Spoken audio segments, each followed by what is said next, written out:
Do you have a butt kicker or transducer that's not getting the job done? Is it shaking to just the low-end sounds? What if it shook when it was supposed to? Vive is an advanced multi-dimensional audio-based feedback software that utilizes 1 to 8 bass transducers and provides the correct physics-based vibrations throughout your simulator. This can greatly enhance immersion and drivability. All you need is one shaker, an extra sound card, and Vive software. Check it out for yourself. Go to SimXperience.com and then click on Products and then Vive.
Welcome to Inside Sim Racing and another test drive segment, actually doubling up this week.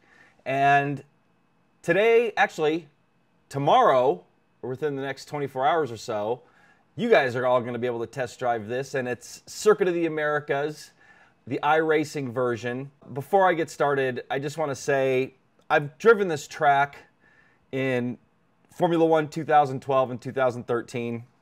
It was also available in the latest iteration of MotoGP, and those guys obviously don't laser scan because this track is definitely different in iRacing. So I'm driving the BMW Z4 GT3, and so far I've been able to muster a 2099. My optimal's a 2098. But I never seem to hit that when I'm doing these test drives. Turn down the volume a little bit so I'm not yelling over the car. First thing, as you're coming up the front straight, that I noticed the biggest difference is how tall or ominous that hill is going into turn one. Because it seems a lot steeper here in iRacing than it does on the other versions that I've tried. And the other thing about the other versions I've tried is, maybe it's just this car too. I'm sure if I was driving an F1 car, I could go more flat out through here. But it just seems like the turns are tighter. Some of the straightaways are shorter in the iRacing version. And needless to say, I'm going to take their version over the others since they laser scan and the other guys don't.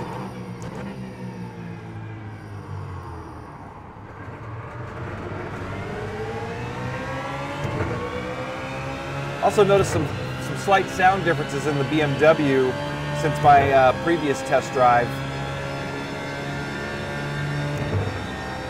It's more crackling when I'm kind of off throttle and going into the next corner, right there. Maybe that's traction control kicking in. Oh, that corner's tough. It comes up on me quicker than I expect. So I'm gonna do one out lap, one flying lap in this car. Then I'm gonna switch to one of my favorites in iRacing, the Radical. And some of you guys may be saying, well, the Radical doesn't race there, or maybe it does, maybe it doesn't, I don't know, but I love that car, and I'm a little more used to it than, say, this car. And I can get around a little bit quicker. Oop, I took that too slow. So anyway, here comes my first flying lap. You're going to see how steep this front straight is. I mean, the thing just looks like a wall off in the distance.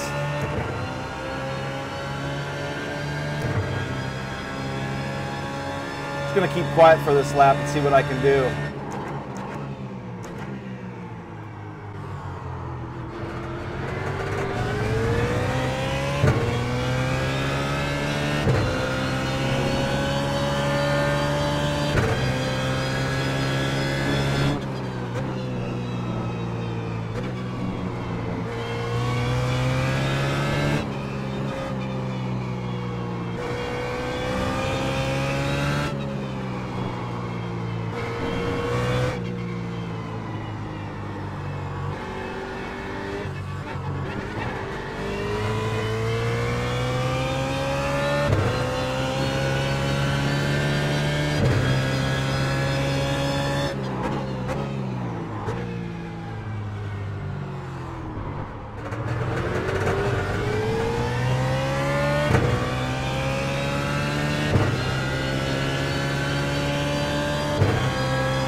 I just hit a 209. Maybe I'll do one more lap here. Totally silent.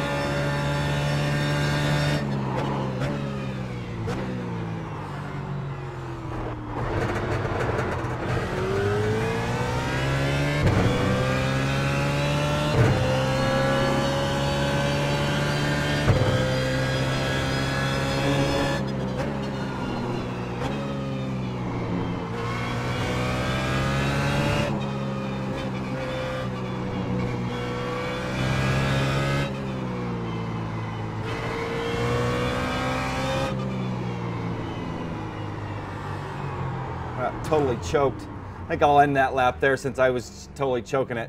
Anyway, I'm going to jump in the radical really quick because, like I said, I think I'm a little bit. I'm definitely quicker. I'm able to run 205s in the radical versus 209s here in the BMW.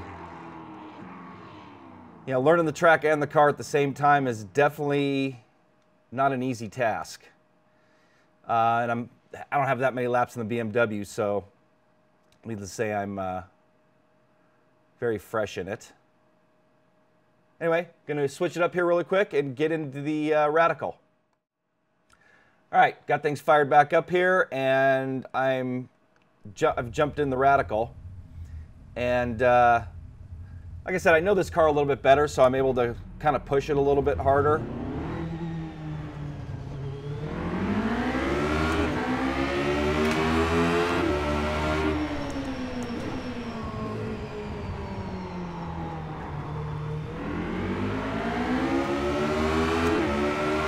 Flat out through turn 2 here, and actually as soon as I get past turn 3 I kind of lift,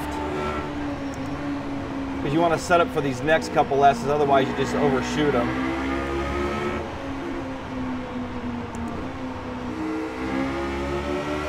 This track's really technical.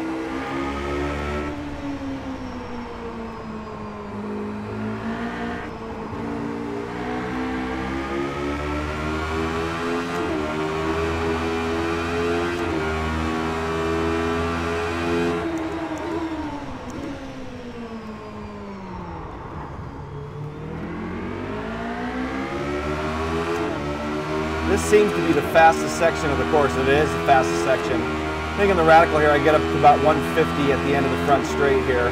140. Yeah, I'm already at 150. Hard on the brakes for this. And you really need to hit your apexes here. Well, I'm going to say you got to hit your apexes anywhere you go. You want to be fast.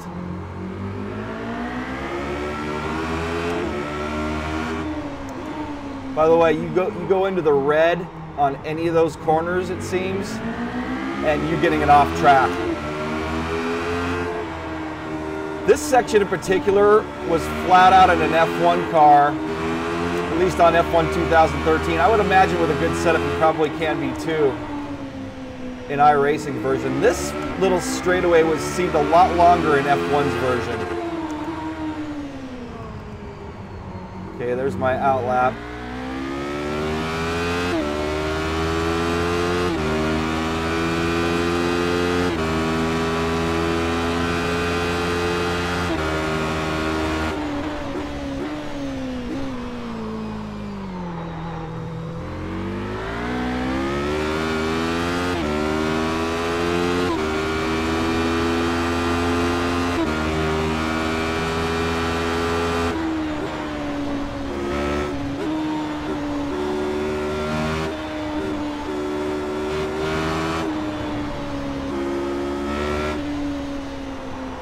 Tiptoe through those sections, through here too.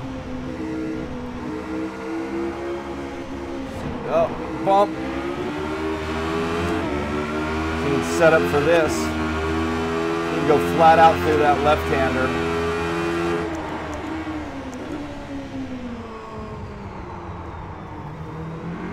And that one is especially key because it leads you on this long straight.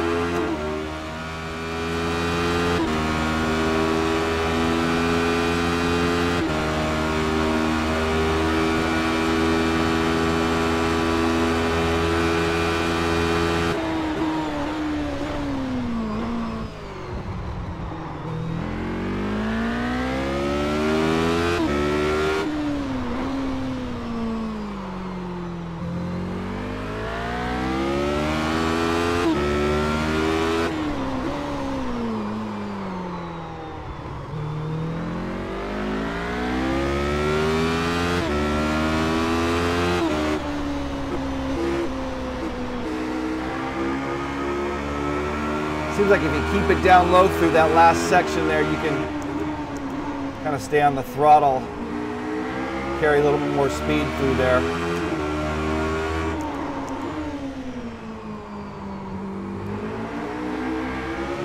I'm going to do one more lap here. 206 flat.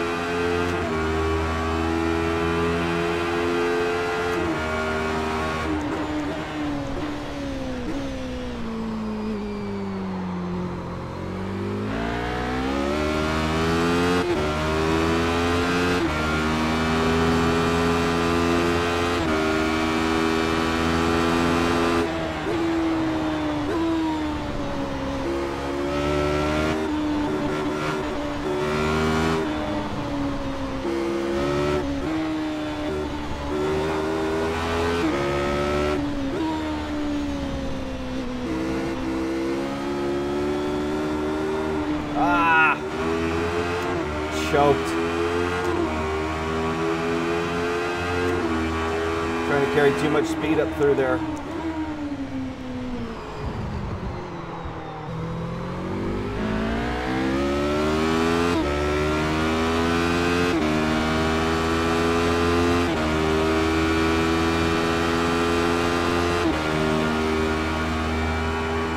Definitely not trying to set the world on fire here with my laps. Giving you guys an idea what this track's going to look like. Again, it should be available maybe by the time you watch this. I'd definitely say it's worth the purchase.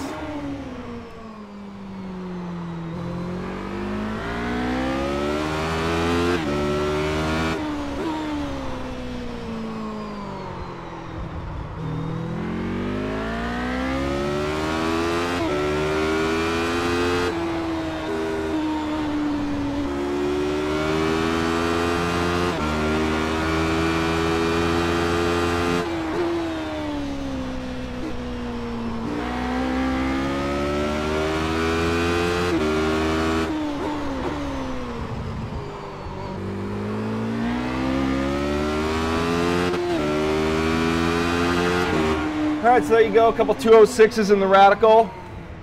Like I said, not trying to set the world on fire. I got a lot of practice to go here at this track. But it's going to be well worth it because it is a lot of fun. Lots of life in the track.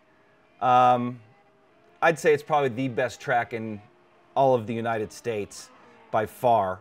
And needless to say, the Formula One guys race there. So, I mean, the track was basically built for that. So that's going to wrap up this test drive. Hopefully you've enjoyed it. Check us out at isrtv.com. Daily blogs going on, all sim racing news. Like us on Facebook, follow us on Twitter. I'm Darren Ganji for Inside Sim Racing. See you guys next time.